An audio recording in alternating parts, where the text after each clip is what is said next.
السلام علیکم ورحمۃ اللہ وبرکاتہ۔ ناظرین کرام، یہ آپ جانتے ہیں کہ اللہ رب العالمین نے ساری مخلوقات میں سے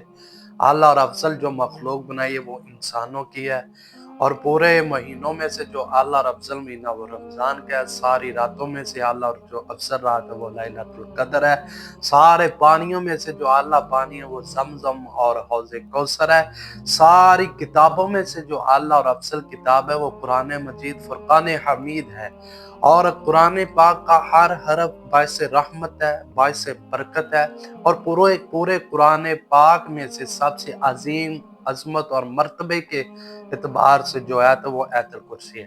مسند احمد اور صحیح مسلم کی حدیث ہے، پیارے پیغمبر جناب محمد رسول اللہ صلی اللہ علیہ وسلم نے اپنے ایک صحابی سے سوال کیا، ابو منذر بتاؤ مجھے قرآن کی سب سے عظیم آیت کون سی ہے؟ تو انہوں نے کہا اللہ اور اس کے رسول ہی بہتر جانتے ہیں۔ آپ نے 2 بار پوچھا، 6 بار پوچھا، بار بار پیارے پیغمبر نے پوچھا،